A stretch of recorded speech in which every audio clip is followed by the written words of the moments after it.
Pak Darmawan selalu mengatakan bahwa kampung kecil kami di pinggiran Sidoarjo dulu adalah tempat yang paling tenang untuk menua. Jalan tanah, suara ayam dari belakang rumah, dan udara sore yang selalu membawa wangi sawah.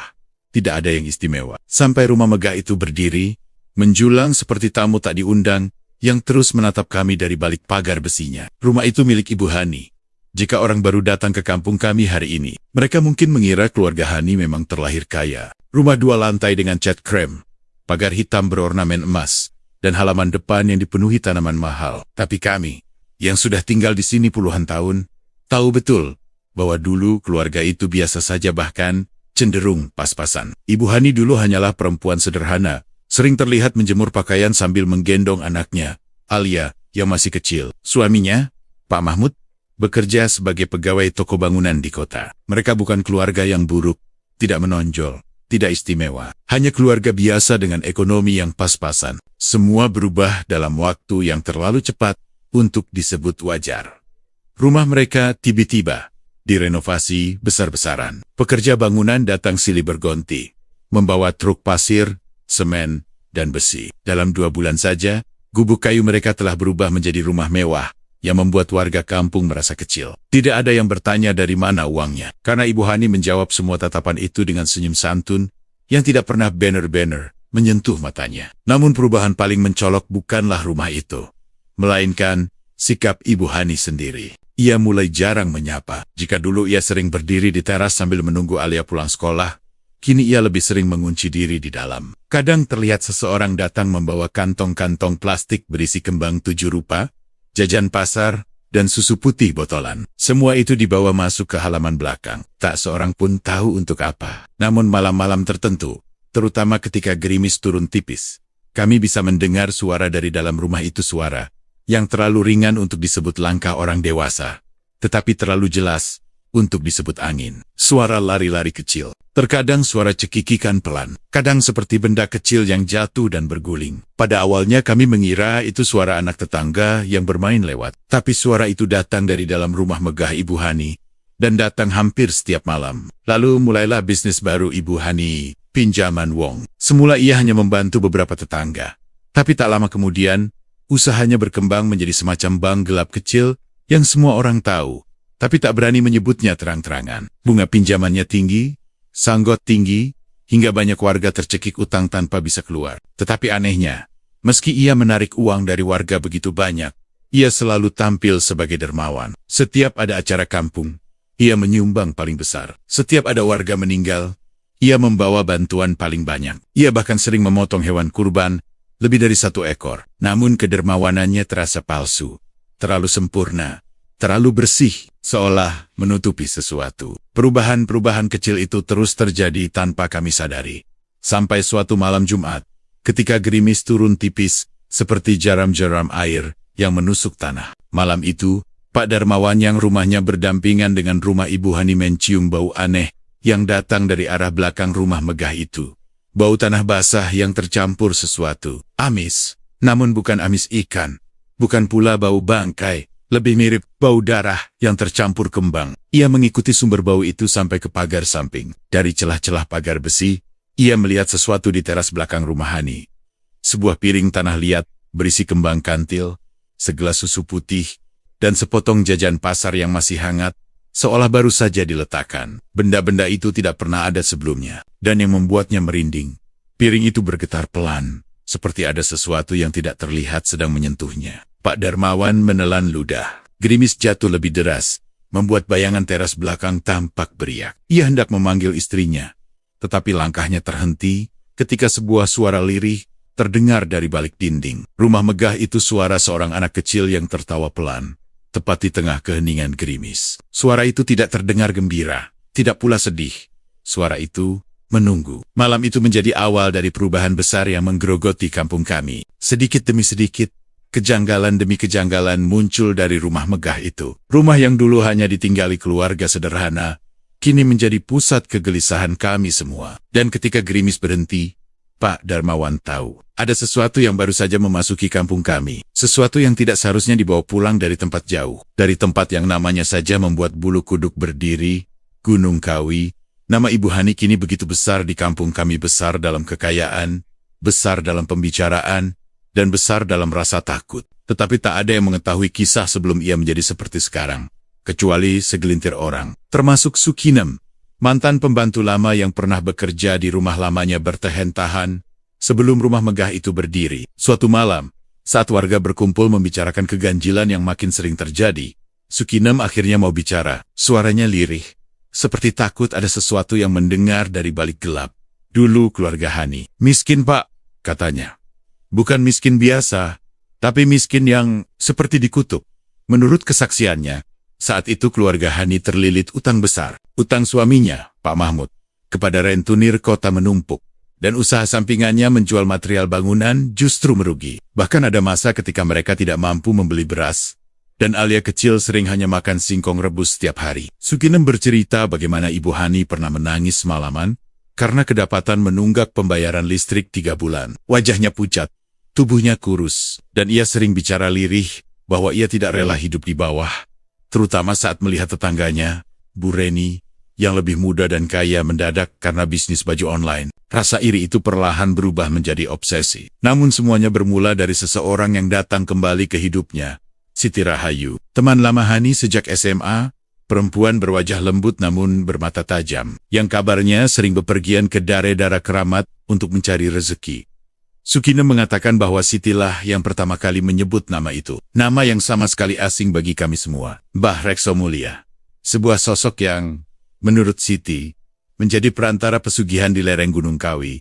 Ia bukan makhluk gaib sepenuhnya, bukan pula manusia seutuhnya. Konon, ia adalah penjaga gerbang yang menuntun mereka yang ingin cepat kaya, tanpa harus menunggu takdir bekerja. Pada awalnya Hani menolak. Ia takut, katanya dosa, katanya tidak mungkin ia sanggup. Namun hari demi hari, utang semakin menjerat, makan semakin sulit, dan rasa cemburu pada Bu Reni semakin membakar dadanya. Lalu datanglah satu malam ketika ia menangis di dapur, memukul-mukul meja sambil berkata, "Kenapa hidupku selalu di bawah orang lain?" Kata Sukinem.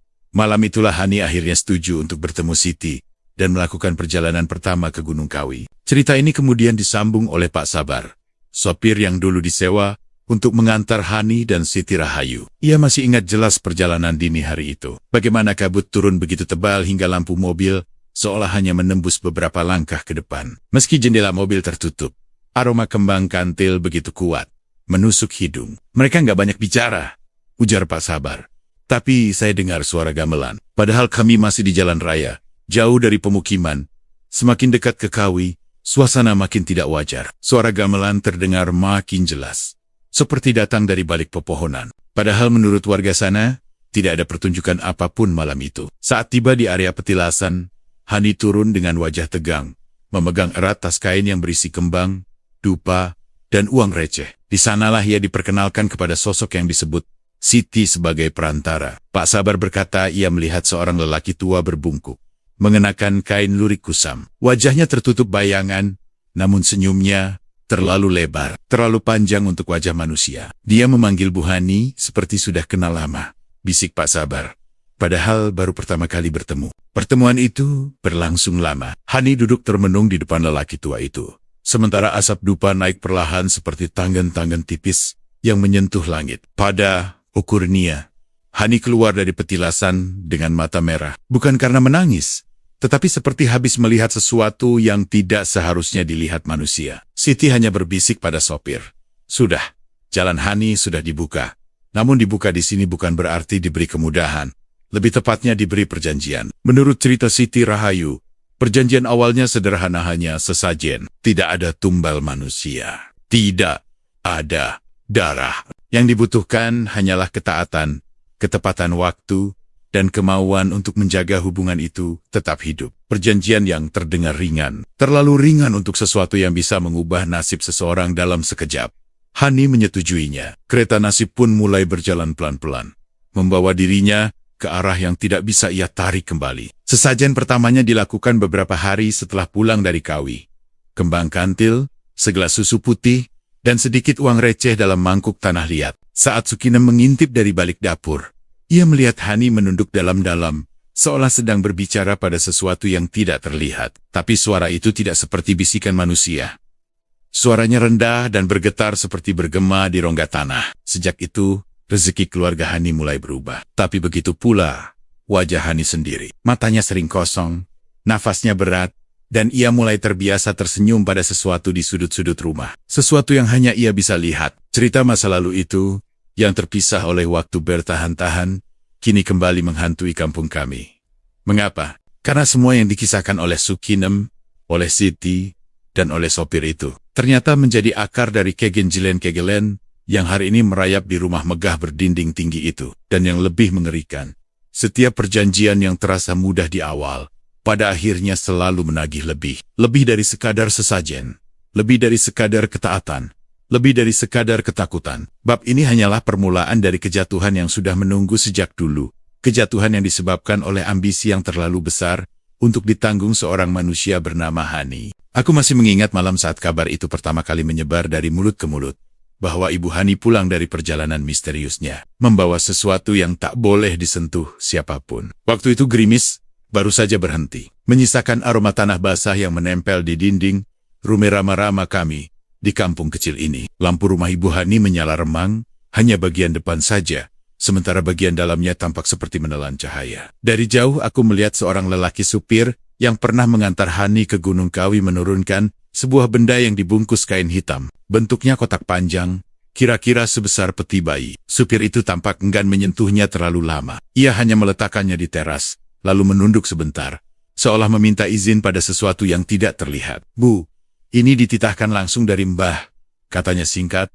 Sebelum pergi tergesa, Hani hanya mengangguk tanpa senyum. Beberapa hari setelah peti kecil itu masuk ke dalam rumah, suasana di sekitar kediaman megah itu berubah drastis. Bukan hanya lebih sunyi, tapi seperti berat, seolah udara menahan napas. Dari luar pagar saja, aku sering merasa kulit kuduk meremang, padahal tak ada apa-apa di depan mata. Kesaksian pertama datang dari pembantu baru. Hani seorang gadis muda bernama Lilis.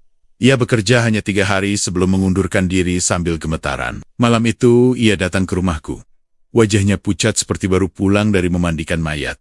"Pak, saya mau tanya, itu rumah Bu Hani. Sebenarnya ada apa, Pak?" Suaranya bergetar. Aku mempersilakannya duduk.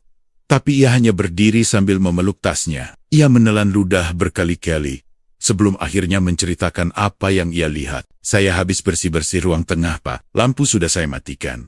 Tapi tiba-tiba saya dengar suara langkah kecil. Cepat, seperti anak kecil yang berlari-lari tanpa napas," katanya. Kata-katanya membuat tengkukku kaku. Lilis melanjutkan, "Saya kira itu Mbak Alia. Tapi pas saya menoleh, yang muncul itu bukan manusia. Anaknya pucat, Pak. Pucat sekali, matanya merah, kayak habis nangis darah. Dia berdiri nunduk, pegang uang lusuh di tangannya."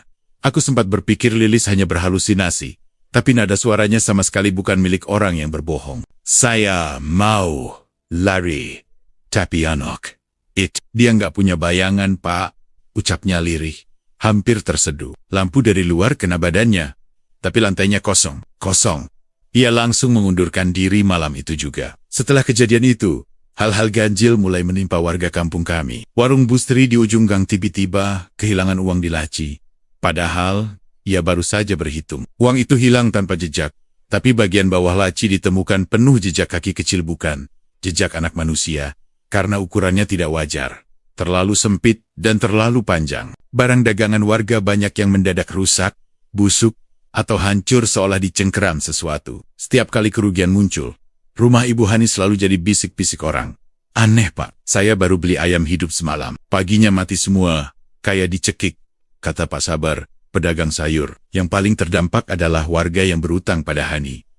Entah kenapa, setiap kali mereka hampir bisa mengumpulkan uang angsuran, dagangan mereka selalu sial hilang, rusak, atau tiba-tiba tak laku. Seolah ada kekuatan yang sengaja mendorong mereka tetap berada dalam lingkaran utang. Dari dalam rumah megah itu, pada malam-malam tertentu, terdengar suara langkah kecil berlarian. Suara itu cepat, menyeret, dan sering disertai tawa kecil yang terdengar aneh. Seperti suara anak kecil, namun lebih serak dan tak berjiwa. Rumah itu makin sepi dari tamu, tapi justru makin ramai oleh suara-suara yang tak tampak wujudnya. Kadang aku lewat depan pagar rumah itu saat ronda malam. Lampu hanya menyala dari bawah, membentuk bayangan aneh di dinding. Namun tak pernah sekalipun aku melihat anak kecil yang punya tubuh sesuai suara langkah itu. Tidak ada siapapun, kecuali Hani, yang belakangan terlihat semakin lesu, namun semakin kaya. Suatu malam, sekitar pukul 2 dini hari, aku mendengar suara yang membuatku merinding sampai ke tulang. Suara benda keras diseret dari dalam rumah Hani. Pelan, tapi panjang, seperti peti kayu yang dipindahkan paksa. Aku sempat mengintip dari samping pagar bambu. Di dalam rumah tampak cahaya redup bergoyang bukan dari lampu, lebih seperti dari lilin yang nyalanya diganggu angin. Suara itu berhenti tiba-tiba, lalu digantikan suara tawa kecil, menurun, seperti makhluk kecil yang baru mendapat mainan baru. Isak Pajinia, beberapa warga mengaku mendengar hal serupa. Pak Dharma, itu rumah kayaknya ada anak kecil mondar-mondar, kata Bu Sumi, wajahnya cemas. Tapi dari mana? Alia saja sudah jarang di rumah. Aku hanya mengangguk pelan. Ada sesuatu yang bergerak di rumah itu. Dan aku yakin bukan manusia. Sejak peti kayu itu datang, kampung kami kehilangan kedamaian. Tidak ada pembantu yang bertahan lebih dari 5 hari. Setiap yang masuk keluar dengan wajah pucat, seolah melihat sesuatu yang mengancam kewarasan mereka. Hani sendiri justru semakin jarang keluar, lebih sering mengurung diri di kamar. Dan setiap kali keluar, ia membawa kantong kecil berisi kembang kantil. Rumah itu terasa seperti menampung sesuatu yang tak pernah tidur. Sesuatu yang merayap cepat di lantai. Mengintip dari balik pintu, dan menghisap keberuntungan warga kampung perlahan-lahan, dan peti kayu itu. Aku yakin itu bukan sekadar peti. Itu adalah pintu. Pintu untuk makhluk kecil tanpa bayangan itu masuk ke dunia kami. Dan sejak malam pertama ia dibuka, kampung kami tak pernah benar-benar hidup tenang lagi. Sebagai tetangga dekat, aku menyaksikan perubahan paling nyata justru terjadi pada Alia Putri sematawayang keluarga itu. Gadis remaja yang dulu sering menyapa kami sambil mengayuh sepeda, kini tampak lebih murung. Berjalan dengan kepala menunduk dan selalu menoleh 2 kali sebelum masuk ke rumah. Ada ketakutan yang ia sembunyikan, tapi tak sanggup ia tutupi sepenuhnya. Ibu Hani akhir-akhir ini sering terlihat membawa kembang kantil, segelas susu putih, dan mangkuk kecil berisi beras ke belakang rumah. Langkahnya selalu teratur, seperti mengikuti pola tertentu. Setelah itu, ia pasti akan mengunci pintu kamarnya rapat-rapat. Entah apa yang ia lakukan di dalam sana. Yang jelas tak seorang pun diberi izin masuk termasuk Alia dan suaminya sendiri, Pak Mahmud. Kadang aku melihat Alia berdiri di depan pintu kamar itu sambil menggenggam ujung baju, seperti ingin mengetuk tetapi ragu. Tak lama kemudian suara ibunya terdengar dari dalam. Tegas namun datar. Jangan masuk Alia. Ibu sedang menghitung. Menghitung apa? Uang, sesajen, atau langkah-langkah kecil yang sering terdengar dari dalam kamar itu? Suatu malam menjelang tengah, aku sedang duduk di teras ketika mendengar suara lari kecil dari arah rumah Ibu Hani. Suara itu terlalu cepat untuk langkah manusia, terlalu ringan untuk kaki anak kecil biasa. Sekilas terdengar seperti bayangan yang sedang bermain kear-kearan di lantai kayu. Keesokan harinya, Alia datang ke rumahku dengan wajah pucat. Awalnya ia hanya ingin meminjam ponsel untuk menghubungi temannya. Tetapi tatapannya terus melirik ke arah rumahnya sendiri. Aku tahu ada sesuatu yang ingin ia ceritakan, tapi belum berani melakukannya. Barulah pada malam berikutnya, setelah gang kami diguyur hujan dan lampu beberapa rumah berkedip-kedip, Alia mengalami kejadian yang membuat dirinya tak bisa diam lagi. Menurut pengakuannya yang ia ceritakan dengan suara bergetar, Alia terbangun oleh suara gerakan cepat, seperti seseorang atau sesuatu yang meluncur dari ujung kamar ibunya ke arah lemari. Suara itu diikuti bunyi pintu kayu ditarik pelan, lalu dibanting kecil. Alia keluar kamar. Koridor rumah gelap, hanya diterangi lampu kuning samar dari balik pintu kamar ibunya yang sedikit terbuka. Ia mendekat dengan langkah pelan. Napasnya tercekat. "Aku kira ibu lagi nyari sesuatu," katanya padaku. Tapi pas aku deket, suara itu nggak kayak suara orang, Pak. Dari celah pintu, Alia mengaku melihat bayangan kecil berlari melintas. Cepat sekali, lebih cepat dari anak manusia. Bayangan itu tak menyentuh lantai, lebih seperti meluncur. Dan ketika bayangan itu melewati cermin besar di kamar ibunya, tidak ada pantulan sama sekali. Bukan hanya tidak memantulkan, tubuhnya cermin itu mendadak seperti mengembun dari dalam. Seolah sesuatu yang dingin berada terlalu dekat dengannya. Alia menutup mulutnya agar tidak berteriak. Ia mengaku ingin kembali ke kamar, tetapi rasa penasaran mendorongnya mendekat lagi. Dari celah pintu, ia melihat sesuatu yang membuat darahnya seperti berhenti mengalir. Peti kayu berbau anyir yang kini berada di sudut kamar, terbuka sedikit, seolah ada yang baru saja keluar dari dalamnya. Alia baru hendak memundurkan kaki ketika suara ibunya muncul tepat di belakangnya. "Alia!" Alia tersentak dan hampir jatuh. Wajah Ibu Hani tampak berbeda malam itu, pucat, kaku, dan ada bayangan gelap di bawah matanya. Ia memanggil Alia bukan dengan nada marah, tapi lebih seperti menahan sesuatu. "Alia, kamu ngapain di sini?" "Ibu, itu apa? Di kamar. Ibu ngapain bawa-bawa kantil terus dan peti itu? Kenapa baunya?" "Jangan tanya," bentak Hani. Kali ini suaranya tinggi. Alia mundur beberapa langkah, mata berkaca-kaca. Hani merapikan rambutnya yang kusut, lalu menutup pintu kamar pelan tetapi tegas, seolah takut sesuatu akan keluar dari baliknya jika pintu ditutup terlalu keras. Pertengkaran kecil itu menjadi besar pada hari-hari berikutnya. Alia mulai sering menolak pulang cepat, memilih berada di rumah temannya. Pak Mahmud justru lebih parah. Ia hanya berjalan sambil menunduk setiap pulang kerja, seolah mencoba membuat tubuhnya sekecil mungkin agar tidak menarik perhatian sesuatu di rumah itu. Aku pernah melihat Pak Mahmud duduk di teras rumah sendirian. Wajahnya pucat seperti orang kelelahan. Ketika aku sapa, ia hanya mengangguk singkat. Lalu, dengan suara hampir tak terdengar, ia bertanya padaku, "Pak Dharma, kalau di rumah ada suara-suara, Bapak percaya?" Aku ingin bertanya lebih jauh, tetapi ia buru-buru berdiri dan masuk ke dalam rumah sebelum sempat mendengarkan jawabanku. Dari jendela, aku melihat tubuhnya bergetar bukan karena dingin, tetapi takut. Sejak itu aku yakin Pak Mahmud tahu. Ia tahu ada sesuatu di kamar istrinya. Namun ia memilih menutup mata. Mungkin karena takut kehilangan keluarga, atau takut kehilangan kenyamanan dari kekayaan mendadak mereka. Malam terakhir di bulan itu, Alia kembali melihat sesuatu yang tak seharusnya ia lihat. Ketika ibunya baru saja keluar kamar membawa baki kembang kantil, Alia melihat sudut pintu kamar itu terbuka sedikit. Di dalamnya, tampak sosok kecil sedang duduk membelakanginya. Sosok itu tidak bergerak, hanya menunduk sambil memegang uang lusuh. Rambutnya tipis, dan kakinya menggantung tidak menjejak lantai panjangnya tidak wajar. Dan lagi-lagi, tak ada bayangan di lantai di bawahnya. Saat pintu itu bergerak sendiri, menutup perlahan seperti didorong dari dalam, Alia akhirnya berlari keluar rumah sambil menangis. Ia tak sanggup tinggal lebih lama. Rumah itu bukan lagi rumah, melainkan semacam sangkar untuk sesuatu yang mulai tumbuh, mulai lapar, dan mulai menunjukkan dirinya. Dan aku tahu, apapun itu, belum menunjukkan seluruh kekuatannya. Aku masih ingat jelas malam, ketika seorang pemuda kampung berlari-lari kecil ke rumahku, wajahnya pucat seperti kehilangan darah. Namanya Miko, anak penjual ikan yang rumahnya tak jauh dari tikungan menuju Sungai Porong. Nafasnya naik turun, dan sambil menahan gemetar ia berkata, "Pak, itu Bu Hani.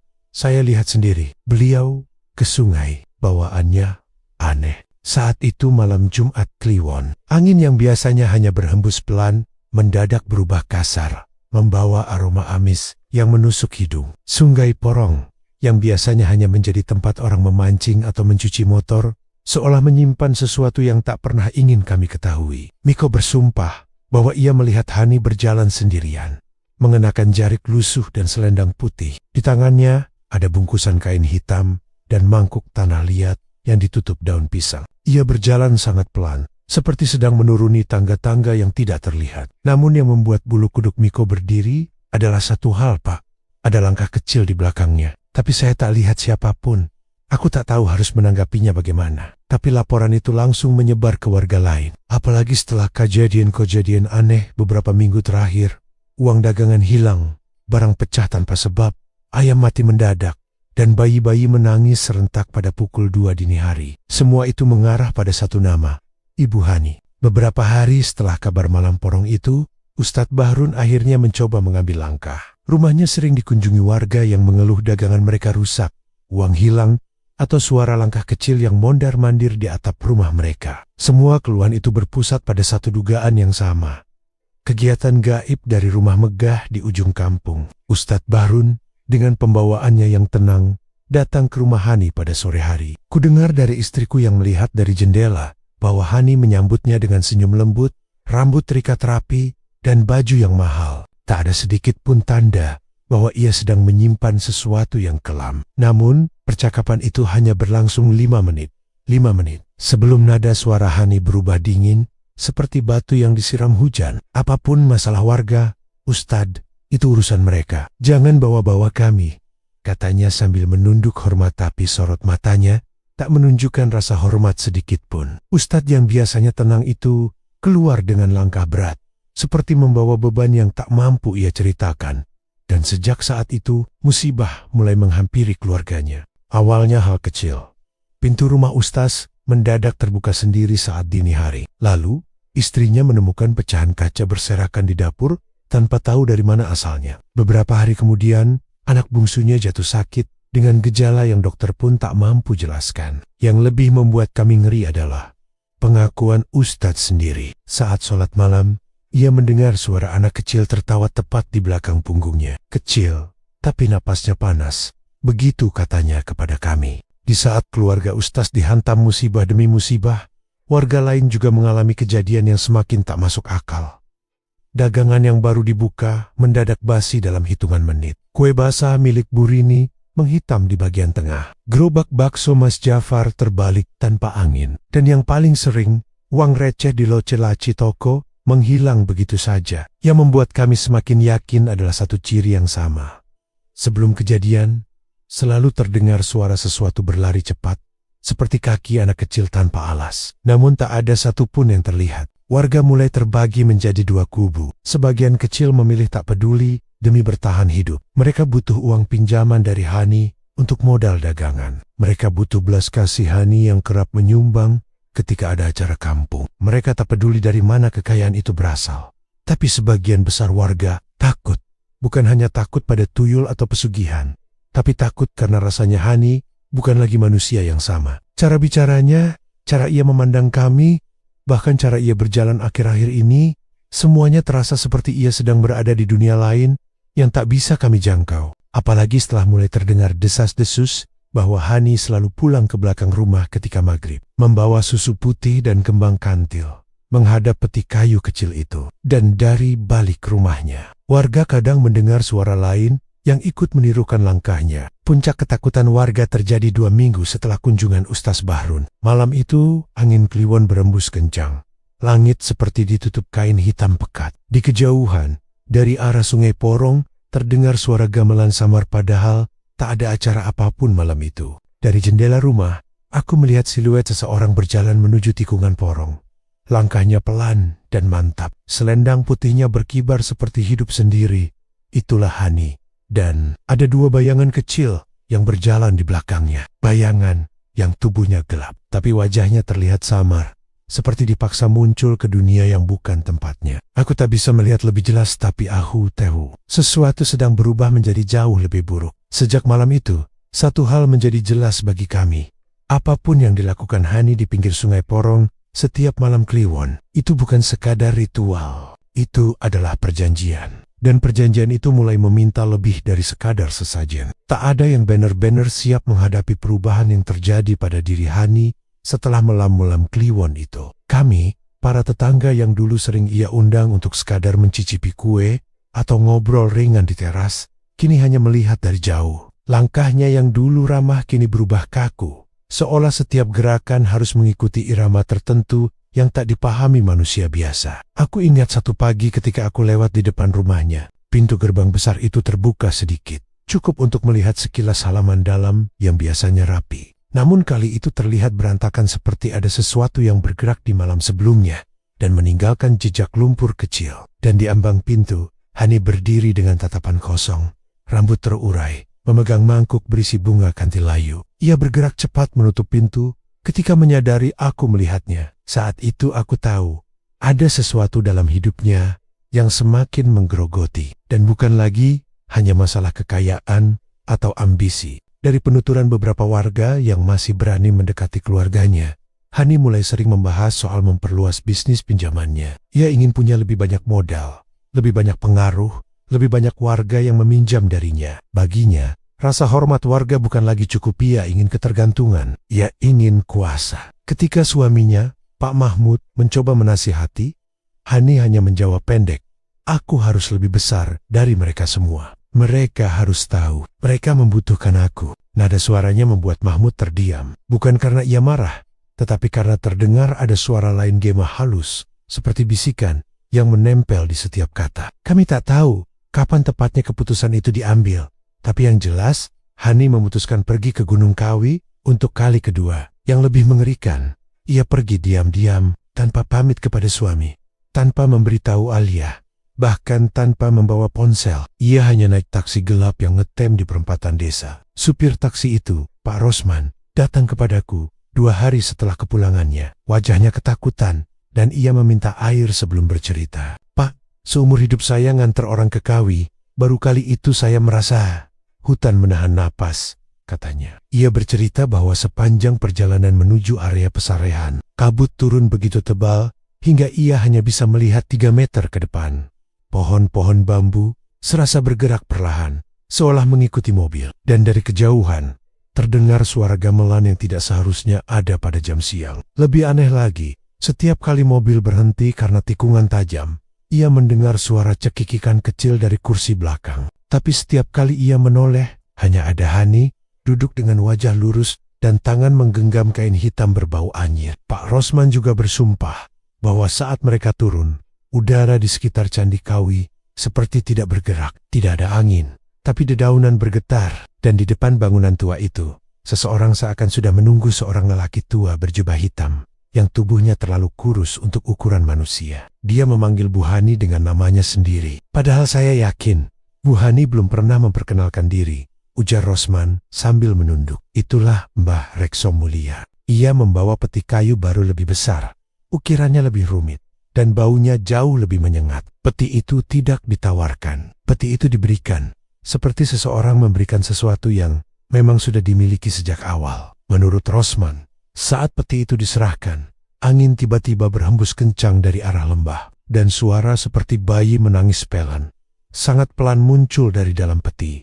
Hani hanya tersenyum. Sepulang dari Kawi, tak ada yang bisa benar-benar mempersiapkan diri untuk perubahan yang terjadi pada rumah megah itu. Jika sebelumnya hanya sesekali terdengar suara langkah kecil, kini suara itu menjadi rutin. Jam 2 dini hari, rumah Hani seperti dipenuhi banyak anak yang berlarian cepat, acak, dan tak pernah berhenti. Warga yang lewat pada malam hari mendengar rumah itu bergetar halus, seperti ada puluhan tangan kecil yang mengetuk dinding dari dalam. Dari celah ventilasi, kadang terlihat kilatan merah kecil, seperti mata, tapi tidak tinggal cukup lama untuk memastikan. Namun yang paling membuat kami takut adalah suara tawa. Bukan satu, bukan dua, tapi tawa kecil berlapis-lapis, bertumpuk seperti gema dalam ruang tertutup. Tawa yang membuat bulu kuduk berdiri hanya dalam 1 detik mendengarnya. Suatu malam, aku terbangun oleh suara itu. Meski rumahku berjarak 2 bangunan dari rumah Hani, suara tawa itu terdengar jelas seolah seseorang menaruh pengeras suara di atap.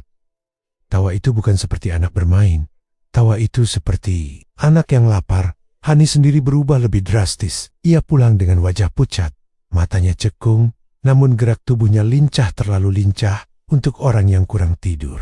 Ia selalu membawa kantong kain hitam berisi sesuatu yang menetes. Setiap sore, ia menghilang di halaman belakang, menyalakan dupa, menaruh mangkok susu, 2 kembang kantil, dan potongan ayam mentah. Dan setiap kali ia duduk di depan peti besar itu, ia berbisik seperti orang menidurkan bayi, tetapi bisikannya tidak lembut.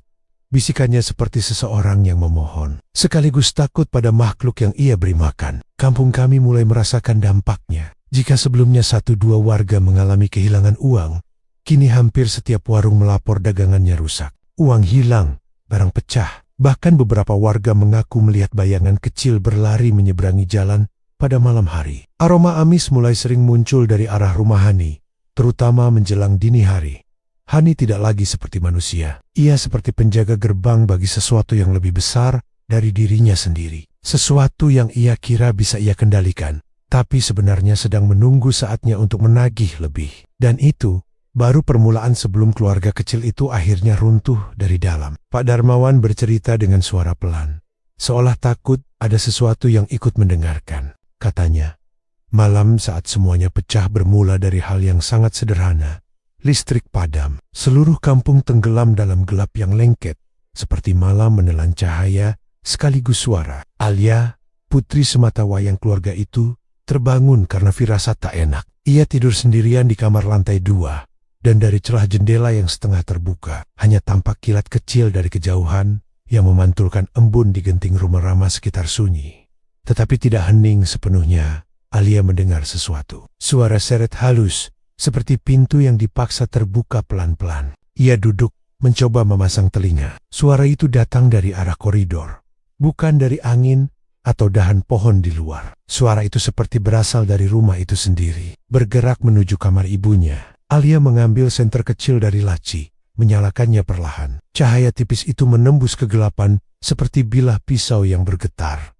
Langkahnya ditahan napas. Setiap gerakan menciptakan gema ketakutan di dadanya. Sepanjang koridor, udara seperti berubah lebih dingin, dan aroma kembang kantil samar-samar tercium. Ketika mendekati kamar ibunya, suara seret itu berubah menjadi bunyi ceklek pintu, ditutup namun tidak rapat. Alia menelan ludah dan mendorongnya perlahan. Pintu itu membuka sedikit, hanya cukup untuk seberkas cahaya senter menembus ke dalam. Dan saat itulah ia melihatnya. Dua sosok kecil pucat, tubuhnya kurus, seperti anak yang lama tak melihat matahari. Keduanya membungkuk di depan peti kayu besar yang diletakkan di pojok kamar. Mereka tampak seperti anak-anak, tetapi ada sesuatu yang salah. Sangat salah. Mereka tidak memiliki bayangan. Alia menahan napas ketika cahaya senter mengenai kepala salah satu dari mereka. Sosok itu menoleh cepat, jauh lebih cepat dari gerakan manusia normal. Wajahnya tampak pucat kebiruan, bola matanya merah menyala seolah bara. Di sudut bibirnya ada garis hitam seperti cap gosong. Di tangan kecilnya, mereka memegang buntelan uang lusuh yang diambil dari kantong-kantong batik milik ibunya. Alia mundur, tetapi lututnya bergetar hebat hingga tubuhnya menabrak dinding. Bunyi itu membuat kedua makhluk itu mendongak bersamaan. Tidak bersuara, tidak bergerak, hanya menatap. Tatapan mereka menusuk daging dan sumsum, membuat jantung Alia nyaris berhenti. Ia ingin menjerit, tetapi suaranya terkunci di tenggorokan. Lampu senter jatuh dari tangannya dan mati setelah membentur lantai. Dalam gelap pekat itu, Alia yakin makhluk-makhluk itu bergerak mendekatinya. Ia meraba-raba dinding dan berlari sekuat tenaga, menuruni tangga tanpa memedulikan apakah ia menginjak sesuatu atau menabrak apa. Pintu kamar orang tuanya ditabraknya keras-keras. Pak Mahmud terbangun dengan wajah ketakutan melihat putrinya menangis tersengal-sengal. Alia menggenggam lengan ayahnya begitu erat hingga jejak kukunya membekas. Ayah, di kamar ibu ada anak kecil, bukan manusia. Mereka ambil uang. Matanya merah. Pak Mahmud membeku. Mata pria itu langsung meredup, bukan karena tidak percaya, tetapi karena ia tahu ada sesuatu dalam ekspresi wajahnya yang membuat Alia semakin takut. Sebuah pengetahuan kelam yang telah lama ia pendam. Kita harus pergi dari rumah ini, Alia. Bisiknya gemetar. Ibu tidak bisa dikendalikan lagi. Namun sebelum mereka sempat mengemasi apapun, suara langkah pelan terdengar dari bawah. Bukan langkah manusia. Lebih ringan, tergesa, berulang. Seperti dua anak kecil berlari mondar-mandir di ruang tamu. Alia dan ayahnya saling menatap. Wajah Pak Mahmud pucat pasi. Saat itulah pintu kamar mereka terbuka keras. Ibu Hani berdiri di ambang pintu. Rambutnya berantakan, wajahnya pucat, tetapi matanya membara penuh kemarahan. Kalian berani sekali, suaranya serak, hampir seperti bukan suaranya sendiri. Alia, kau melihat sesuatu yang tidak boleh kau lihat. Alia mundur, gemetar hebat. Pak Mahmud mencoba berdiri di depan putrinya. Tetapi tangan Hani menepisnya begitu kasar, hingga ia jatuh menabrak meja kecil. Tidak masuk akal, bagaimana perempuan sekurus itu bisa memiliki tenaga sebesar itu. Alia harus belajar, ucap Hani pelan namun mengancam. Ini semua untuk keluarga. Untuk kita semua, Bu. Itu bukan keluarga. Suara Alia pecah. Itu makhluk. Bu, tolong hentikan. Dan untuk pertama kalinya, kemarahan Hani meledak seperti badai. Kau tak tahu apa-apa. Semua ini demi kita kaya. Demi kau tidak hidup miskin seperti aku dulu. Pertengkaran besar pun pecah. Teriakan, tangisan, dan pintu yang dibanting. Malam itu lebih panas dibanding listrik yang padam. Alia akhirnya kabur keluar rumah hanya dengan pakaian tidur. Berlari ke jalanan gelap sambil menangis. Ia tidak menoleh, tidak berani. Sekali saja ia menoleh, ia yakin akan melihat dua pasang mata merah itu di belakangnya. Dan itulah malam ketika keluarga itu pecah. Malam ketika Alia melihat sesuatu yang seharusnya hanya dilihat oleh orang yang telah membuat perjanjian. Pak Darmawan menghela napas panjang sebelum melanjutkan kisahnya. Katanya, malam ketika Ibu Hani menghilang adalah malam yang seharusnya biasa saja, tetapi sejak rumah megah itu berdiri, tidak ada lagi yang benar-benar biasa di kampung kami. Malam itu adalah Jumat Kliwon, malam yang sejak lama dianggap angker oleh warga. Sudah menjadi kebiasaan sebagian besar orang untuk lebih cepat masuk rumah, mematikan lampu, dan menghindari keluar kecuali terpaksa. Tapi malam itu, dari arah rumah Ibu Hani, terdengar sesuatu yang membuat warga tidak bisa berpura-pura tak mendengar. Suara gaduh. Bukan seperti orang bertengkar, bukan pula seperti barang jatuh. Suaranya lebih seperti benda berat yang digeser paksa, disertai langkah kecil berlari ke sana kemari. Seolah ada banyak anak kecil berlarian di dalam rumah megah itu. Padahal semua tahu, rumah itu hanya ditinggali oleh Ibu Hani dan suaminya, yang belakangan jarang terlihat. Beberapa warga mengintip dari balik tirai. Ada yang mendengar suara perempuan menangis, kadang menjerit lirih, kadang seperti tertahan. Ada yang mendengar suara seperti lemari diguncang, disusul dengusan aneh yang tidak terdengar seperti suara manusia. Dan dari balik atap rumah itu, beberapa orang bersumpah melihat bayangan kecil berlari silang terlalu cepat, terlalu ringan, seperti melayang. Namun tidak ada seorang pun yang berani mendekat. Sampai suara itu tiba-tiba berhenti. Sunyi, sunyi sekali. Sampai jangkrik pun serasa takut berbunyi. Subuh pun tiba. Dan disinilah semuanya berubah menjadi sesuatu yang tak bisa dilupakan. Pak Mahmud keluar rumah dalam keadaan kacau. Bajunya kusut, rambutnya basah, dan langkahnya terseret seperti orang kehilangan arah. Ia mengetuk pintu rumah Pak Darmawan sambil menangis tersengal-sengal. "Pak, Hani hilang." Tangannya bergetar keras saat mengatakan itu. Warga berdatangan, sebagian karena iba, sebagian lagi karena rasa takut yang selama ini mereka tahan. Menurut pengakuannya, ketika ia bangun untuk mencari istrinya karena semalam mendengar suara gaduh, ia mendapati kamar Hani kosong. Pintu belakang terbuka lebar. Tanah di sekitar teras basah bercampur lumpur, dan jejak kaki kesil-kesil terlihat berhamburan ke segala arah. Tidak ada yang menyerupai jejak kaki manusia dewasa. Bau kembang kantil memenuhi rumah. Bau itu kuat, menusuk, seakan baru saja ditaburkan. Dan ketika Pak Mahmud menyusuri lorong menuju kamar istrinya, ia menemukan sesuatu yang membuatnya hampir pingsan. Peti kejuit, peti yang selama ini dijaga, disembunyikan, dan dipuja-puja oleh Hani. Kini peti itu terbuka, kosong, benar-benar kosong, seperti sesuatu telah keluar darinya, bukan masuk. Pak Mahmud bersumpah, ia mendengar suara tawa kecil dari dalam kamar ketika peti itu ditemukannya terbuka. Tapi ketika ia menoleh, tidak ada siapa-siapa. Hanya bau anyir samar yang mengendap di udara. Panik, ia segera melapor ke warga. Ketika kami memasuki rumah megah itu, suasananya seperti rumah yang baru saja ditinggalkan oleh badai yang tak tampak. Vas kaca pecah, gorden tercabik, dan meja terbalik. Namun tidak ada tanda-tanda perampokan. Tidak ada barang hilang kecuali Hani.